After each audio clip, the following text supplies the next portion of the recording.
মোৰ ছাত্ৰ ছাত্ৰীসকল মৰম লবা তোমালোকে ইতিমধ্যে শংকৰদেৱ শিশু নিকেতনৰ তৃতীয় শ্ৰেণীৰ গণিতৰ 9 গ অনুশীলনটোৰ কিছু অংক শিকিলা আৰু বোধ কৰোঁ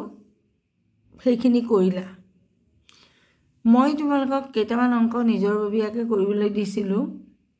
সেই নিজৰ ববিয়াকে কৰা অংককেইটা আছিল তোমালোকৰ 9 গ অনুশীলনী উঙৰ পৰা নিয়লৈ দেই এইটো 1 নম্বৰ প্ৰশ্ন উঙৰ পৰা নিয়লৈ 1 নম্বৰ প্ৰশ্নটো যোগ কৰা এই অংকখিনি মই তোমালোকক নিজে কৰিবলৈ দিছিলোঁ এতিয়া কথা হ'ল মই আজি আৰু এটো কৈছিলোঁ যে মই এইকেইটা প্ৰশ্নৰ উত্তৰ তোমালোকক মই দ্বিতীয় ভিডিঅ'টোৰ মই যেটো ভিডিঅ' নেক্সট দিম সেই ভিডিঅ'টোৰ আৰম্ভণিতে কৈ দিম এতিয়া তোমালোকে চোৱা প্ৰথম 1 উঙ প্ৰশ্ন নম্বৰ 1 উঙ এটোৰ উত্তৰ হ'ব 67.75 টকা তাৰ পিছত প্ৰথম ছটোৰ উত্তৰ হ'ব 144.55 টকা তাৰ পিছতে দ্বিতীয় ছটোৰ 461 টকা বৰ্গীয়া ছটোৰ 132 টকা 50 পইচা বা 132.50 টকা ঝটোৰ উত্তৰ হ'ব 155.20 টকা আৰু নিয়টোৰ উত্তৰ হ'ব 202 টকা এতিয়া এইকেইটা প্ৰশ্নৰ উত্তৰ তোমালোকৰ মিলিছে নে নাই তোমালোকে জানিবা গতিকে তোমালোকে যদি মিলা নাই তেতিয়া আকৌ এবাৰ অংককেইটা কৰি চাবা এতিয়া তাৰ পিছৰ প্ৰশ্নটোলৈ আহোঁ আমি সমাধান কৰা 4 নম্বৰ অংকটো সমাধান কৰা অংকবিলাক লিখি মই সময় নষ্ট নকৰোঁ অংকবোৰ খালি কৰি যাম তোমালোকে চাই যাবা দেই অংকবোৰ কৰি যাম মই কেনেকৈ কৰিব লাগে তোমালোকৰ অংকটো দিছে পৃষ্ঠা নম্বৰ 113 তোমালোকৰ কিতাপত প্ৰশ্ন নম্বৰ 4 সমাধান কৰা এইটো চোৱা তোমালোকৰ কিতাপত এনেদৰে দিয়া আছে তুমি বজাৰৰ পৰা 20 টকাৰ আলু 15 টকাৰ বিলাহী 25 টকাৰ জিকা আৰু 12 টকাৰ পটল কিনি আনিলা মুঠতে কিমান খৰচ কৰিলা যেতিয়াই মুঠতে শব্দটো আহে তেতিয়াই তোমালোকে জানিবা ইয়াক যোগ কৰিব লাগে মুঠতে শব্দটো ব্যৱহাৰ হ'লে তোমালোকে জানিবা যে ইয়াক যোগ কৰিব লাগে গতিকে আমি লিখোছো না অংকটো আমি কেনেদৰে লিখিম কেই টকাৰ আলু 20 টকাৰ আলু তা আমি উত্তৰটো কেনেকৈ কৰিম প্ৰশ্নটো আমাৰ দিয়াই থাকিব প্ৰশ্নৰ কাগজত উত্তৰ 20 টকা এফালে আলুটো ইয়াত লিখা আলু 20.00 টকা তাৰ পিছতে আহিলে 15 টকাৰ বিলাহী এইখিনিতে লিখিবা বিলাহী এটা কথা চাবা লিখোতে যাতে বেকা নহয় দেই 15 টকা 15.00 টকা টকাটো এনেকৈ কমা দি থলেও হ'ব তাৰ পিছতে আহিলে 25 টকাৰ জিকা কেই টকা 25 টকাৰ 2500 টকা তাৰ পিছতে 12 টকাৰ পটল 12 টকাৰ এতিয়া তুমি উলিয়াব লাগে সৰ্বমুঠ তুমি কিমান টকা খৰচ কৰিলা যেতিয়া মুঠতে শব্দটো আহি যায় মই আগতেও কৈছোঁ মুঠতে শব্দটো আহি গ'লে তোমালোকে যোগ কৰিব লাগিব বুলি জানি ল'বা এতিয়া চোৱা মই এই আঁচডাল এনেকৈ টানিম হাতেৰে টানিলে দেখিবলৈ বেয়া হ'ব এতিয়া তোমালোকে এইখিনিতে লিখিবা মুঠ এইখিনি মুঠ বুলি লিখিবা তাৰপিছত এতিয়া চোৱা 0.000 হ'ব আকৌ 0.000 শূন্যই হ'ব তাৰপিছত আহিলে দুটাৰ আগত দশমিক নহয় জানো তাৰপিছত আহিলে 5 5 পিছত 10 2 2 12 12 2 উকলিবৰ 1 এলে 1 আহিলে তাৰপিছত একটো ওপৰত আমি ইটো লাইনত লিখি ললো 2 1 3 3 1 4 4 2 6 6 1 7 মুঠ 72 টকা তো উত্তৰ হ'ব মুঠ খৰচ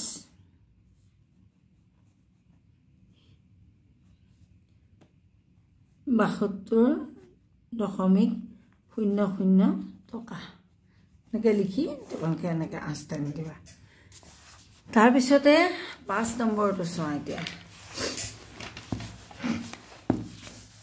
5 নম্বৰ অংকটো চোৱা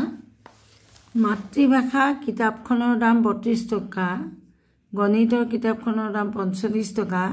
বিজ্ঞানৰ কিতাপৰ দাম 25 টকা 50 পইচা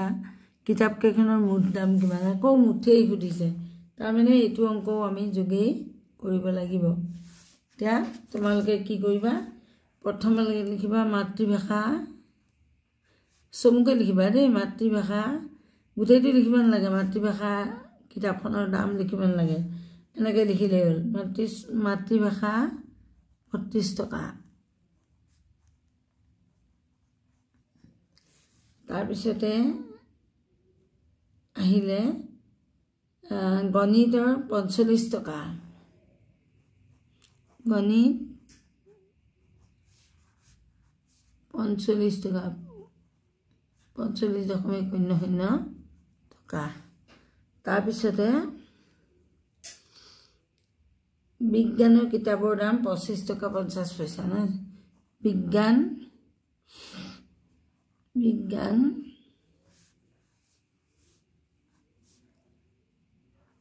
25.50 টকা এতিয়া মুঠ কিমান হ'ব মুঠ দাম ইয়াৰ উত্তৰ মুঠ দাম উলিয়াবলৈ কৈছে কিতাপৰ মুঠ দাম নহয় জানো গতিকে কিতাপৰ মুঠ দাম উলিয়াবলৈ হ'লে তোমালোকে কি কৰিব লাগিব যোগ কৰিব লাগিব চোৱা মুঠ দাম 0.005 পাঁচে হ'ব ইয়াৰ দশমিক 2 2 পাঁচে 7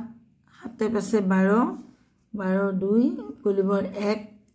3 1 4 4 8 7 2 10 তাৰমানে 102 টকা 50 পইচা টকা বুলি পিছত লিখিবা তো উত্তৰ মুঠ দাম 102.50 টকা এতিয়া হৈ গ'ল এইটো দেই তাৰপিছত আহিলে 6 নম্বৰ অংকটো দিছে 6 নম্বৰটো দিছে ৰমেনৰ হাতত 30.00 টকা আছে 45 টকা 45.50 টকা দামৰ কিতাপ এখন কিনিবলৈ আৰু কিমান টকাৰ প্ৰয়োজন এতিয়া 45.50 টকা হ'বলৈ 30 টকা আছে আৰু কিমান টকা লাগিব এতিয়া এই যিটো ডাঙৰ সেই তাৰ পৰা সৰুটো বিয়োগ কৰি দিলে ওলাই পৰিব এতিয়া তোমালোকে এনেদৰে লিখিবা হাতত আছে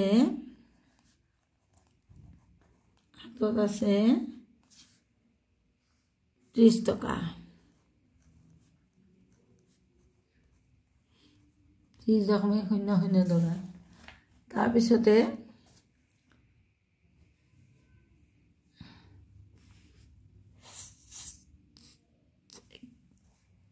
কিতাপৰ দাম প্ৰথমতে লিখিবা কিতাপখনৰ দাম ডাঙৰটো আগত লিখিব লাগিব 45 টকা 50 পইচা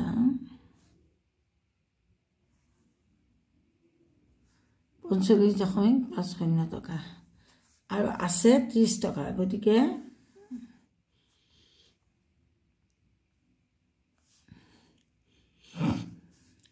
ইয়াতে 0.005 5 শূন্য 5 তাৰপিছত 5ৰ শূন্য গ'ল 5 4 গ'ল থাকিলে 15 টকা 50 পইচা লাগিব উত্তৰ হ'ব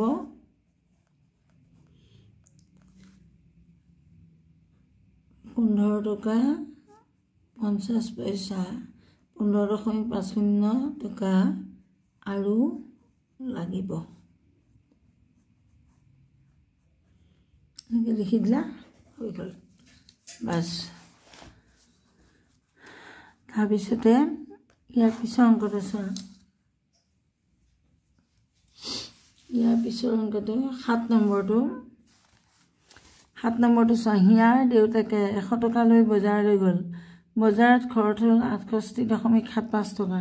তেওঁৰ হাতত কিমান টকা থাকিল বুলি কোৱাৰ লগে লগে তোমালোকে জানি ল'বা বিয়োগ দেই এতিয়া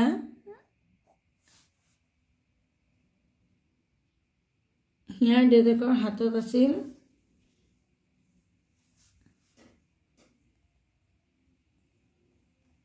মুঠ আছিল 100 টকা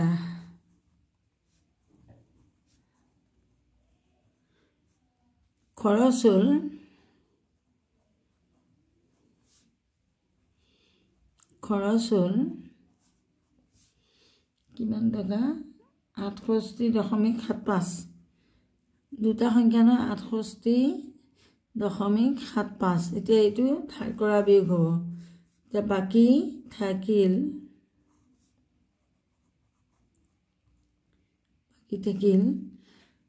এতিয়া 0 পৰা 5 নাযায় 10ৰ 5 গ'ল থাকিল 5 10 কৰিবলৈ হ'লে আমি কি কৰিব লাগিব চোৱা মই তোমালোকৰ পেন্সিলে দেখুৱাই দিছোঁ 0 0 0 0 এটাতো একো নাই নহয় জানো এতিয়া এটাতো যেতিয়া একো নাই আমি কি কৰিম ইয়াৰ পৰা 1 ধাৰ কৰিম ইয়ালে 10 হ'ল এটো 10 হয়নে 10ৰ পৰা 1 ধাৰ কৰিলে ইয়ালে ইয়াত 10 হ'ল ইয়াত 9 হ'ল ইয়াত 9 হ'ব আৰু ইয়াত কিমান হ'ল 10 হ'ল হয়নে আকৌ আমি 10ৰ পৰা 1 ধাৰ কৰিলো ইয়াত 10 হ'ল ইয়াত 9 হ'ল আকৌ এই 10ৰ পৰা ইয়ালে আনিলো ইয়াত 10 হ'ল ইয়াত 9 হ'ল এতিয়া তাৰ মানে 10ৰ 0 গ'ল 10ৰ 5 গ'ল থাকিল 5 ইয়াত 9 আছিল ন 9ৰ 7 গ'ল থাকিল 2 9ৰ 7 গ'ল থাকিল 2 তাৰ পিছতে ইয়াতো 9 আছে নহয় 9ৰ 8 গ'ল থাকিল 1 তাৰ পিছতে আকৌ ইয়াতো 9ৰ 6 গ'ল থাকিল 3 এই উত্তৰ বাকি থাকিল 31.25 টকা এটা শুদ্ধ হৈছে না চাবলৈ তোমালোকে চোৱা ইজি এই দুটা যদি যোগ কৰি দিয়া ওপৰটো ওলালে দেই এই দুটা পাছৰ পাছে 10 0 গলিবৰ 1 হাতে 2 9 10 0 গলিবৰ 1 সৰি পাছৰ পাছে 10 0 গলিবৰ 1 হাতে 8 হাতে 2 10 0 গলিবৰ 1 তাৰ পিছতে 8 1 9 9 1 10 0 গলিবৰ 1 তাৰপিছতে 6 1 7 নাইতো কি তালে নিবই লাগে মই ভুল হৈ গৈছে দেই কথাটো পাছৰ পাছে 10 0 গলিবৰ 1 হাতে 2 9 1 10 0 গলিবৰ 1 8 1 9 9 1 10 0 গলিবৰ 1 6 3 9 9 1 10 হৈ গৈছে এনেদৰে কৰি চালেও তোমালোকে ওপৰটো সংখ্যা যদি ওলাই যায় তেনেহ'লে অংকটো হৈছে বুলি তোমালোকে ধৰিব পাৰিবা গতিকে এতিয়া উত্তৰ হ'ল বাকিটো উত্তৰ আমি কি লিখিম বাকি থাকিল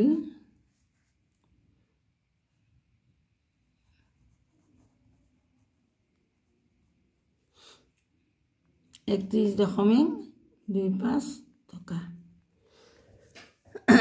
এইটো হৈ গ'ল ইয়াৰ পিছত আহিলে শেষৰ অংকটো 8 নম্বৰ অংকটো আহিলে চোৱা 8 নম্বৰটো সহজ অংক ইমান টান নহয় তোমালোকে খালি বুজি পঢ়ি চালে জুমিৰ দেউতাকে বজাৰৰ পৰা 15 টকাৰ বিস্কুট 15.00 টকাৰ বিস্কুট 12 টকাৰ ব্ৰেড 12 টকা মানে কি 12.00 18.00 টকাৰ ভুজিয়া 22.00 টকাৰ বুন্দিয়া 80 টকাৰ মিঠাই কিনিলে জুমিৰ দোকানীক জুমিৰ দেউতাকে 500 টকাৰ নোট এখন দিলে কিমান টকা ঘূৰাই প্ৰথমতে আমি এইকেইটা যোগ কৰি ল'ব লাগিব চোৱা এই গোটেইকেইটা কিমান খৰচ হ'ল যোগ কৰি ল'ব লাগিব এইকেইটা যোগ কৰি ল'ব লাগিব তাৰ যোগ কৰি লৈ পেলাই 500 টকাটো লিখি এই যোগ কৰি যিটো পোৱা 500 টকাৰ পৰা সেইটো বিয়োগ কৰি দিব লাগিব তাৰমানে আমি কি লিখিম এতিয়া আমি কেনেকৈ লিখিম বস্তুটো লিখিম আমি এনেকৈ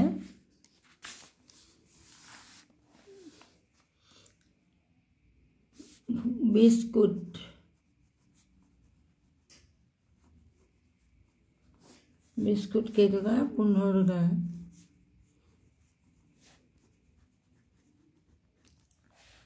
তাৰপিছত 12 টকাৰ ব্ৰেড 12 মানে আমি বুজি ল'ব লাগিব যে 12.00 যদিও 12 টকা বুলি দিছে 00 দিয়া নাই তোমালোকৰ বুদ্ধি পৰীক্ষা কৰিছে এইটো দেই আচলতে এনেকৈ 00 লগাই লিখিলেই লাগিব 18 টকাৰ ভুজিয়া এতিয়া ভুজিয়া 18 টকাৰ চোৱা 18.00 টকাৰ তাৰপিছতে 22 টকাৰ বুন্দিয়া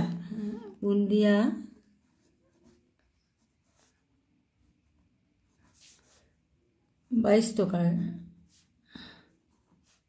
22 টকা বুলি গ'লেও 22.00 আমি লিখিব লাগিব আৰু 80 টকাৰ মিঠাই কিনিলে মিঠাই 80 টকা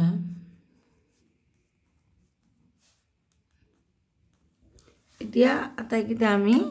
মুঠতে তেওঁ কিমান খৰচ কৰিলে সেইটো আমি উলিয়াই ল'ব লাগিব গতিকে আমি কি কৰিম এনেকৈ আঁচডাল টানি মুঠ ব্যয় বা খৰচ ব্যয় লিখিলেও হয় খৰচ লিখিলেও হয় 0.0000 হ'ল এইকেইটা 0 হ'ল অন্য নম্বৰ নাই এইটো ঘৰত 2 2 8 10 2 2 12 12 পাছে 13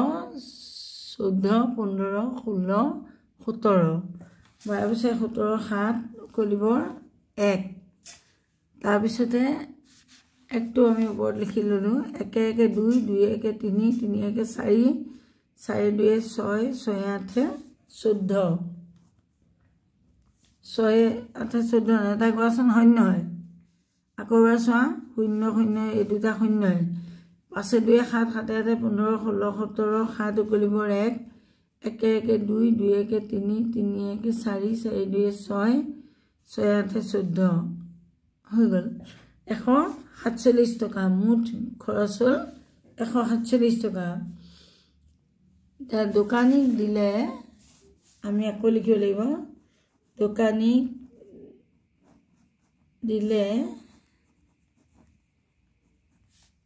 500 টকা 500 টকা এতিয়া খৰচ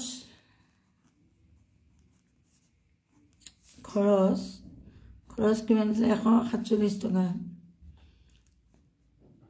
147.00 টকা এতিয়া ঘূৰাই কিমান পাব দোকানীয়ে তেওঁক কিমান ঘূৰাই দিয়ে ঘূৰাই দিলে কিমান হ'ব 0 গ'ল থাকিল 0 গ'ল থাকিল 0 তাৰপিছত দশমিক এতিয়া ইয়াত 0 ইয়াত 0 গতিকে আমি ইয়াৰ পৰা 1 ধাৰ কৰিলোঁ ইয়াত 10 হ'ল ইয়াত 1 ধাৰ কৰিলোঁ ইয়াত 4 থাকি গ'ল ইয়াত হ'ল 10 10ৰ পৰা আকৌ ইয়ালৈ আমি নিলোঁ ইয়াত 10 হ'ল ইয়াত থাকিব 9 তেতিয়াহ'লে এতিয়া চোৱা অংকটো 10ৰ 7 গ'ল 7ৰ 7 গ'ল থাকিল 0 8ৰ 7 গ'ল থাকিল 1 9ৰ 7 গ'ল থাকিল 2 10ৰ 7 গ'ল থাকিল 3 তো ইয়াত থাকিলে 9 9ৰ 4 গ'ল 4 4 গ'ল থাকিল 0 5ৰ 4 গ'ল থাকিল 1 6 4 গ'ল থাকিল 2 7ৰ 4 গ'ল থাকিল 3 8ৰ 4 গ'ল থাকিল 4 9ৰ 4 গ'ল থাকিল 5 তাৰপিছতে ইয়াতে থাকিলে 5ৰ পৰা আমি ধাৰ কৰিছিল ন 4 4 গ'ল থাকিল 3 তা ঘূৰাই দিলে 353 টকা তা উত্তৰ হ'ব 353.00 টকা আকৌ মই চাবলৈ শিকাই দিম চোৱা এইটো বাদ দিয়া এই দুটা যোগ কৰাচোন 0 0 0 হ'ব 0 0 0 7 দিনে 10 0 হ'ব 4 4 9 কে 10 0 হ'ব 3 1 4 1 5 হ'ব তো তাৰমানে শুদ্ধ হৈছে এতিয়া তোমালোকে কৰি উঠি পেন্সিলৰ এই যিবিলাক কথা কটি কৰিছা এইবিলাক মুছি পেলাবা ওপৰত থাকিলেও আকৌ নহয় কিন্তু কথা কটি কৰিব পাৰা উঠাই দিবও পাৰা শুদ্ধ হ'লে হ'ল অংকটো এতিয়া মই ভাবিছোঁ তোমালোকৰ সমাধান কৰা অংকবিলাকত ভুলটো এই কাৰণেই হয় বহুত ল'ৰা ছোৱালীয়ে এই সমাধান কৰা বিলাক লিখাটো এলাহতে পঢ়ি নাচায় এই এলাহতে পঢ়ি নাচালে কিন্তু ভুল হ'ব গতিকে সদায় পঢ়ি অংকটো বুজি ল'বা বুজি লৈ তোমালোকে কৰিবা তেতিয়া তোমালোকৰ কেতিয়াও ভুল নহয় আজি পাঠটো ইমানতে এৰিছোঁ ইমানতে বোধ কৰোঁ এইটো শেষ হৈছে 9 গড়টো শেষ হ'ল ইয়াৰ পিছত আমি কি পাম 9 গড়টো শেষ হ'ল এতিয়া আমি তাৰপিছত টকা পইচাৰ পূৰণলৈ যাব লাগিব গতিকে আমি এইখিনিতে আজি হয়তো পাঠটো সামৰিছোঁ দেই ধন্যবাদ তোমালোকে যে মন দি শুনিছা তাৰ বাবে ধন্যবাদ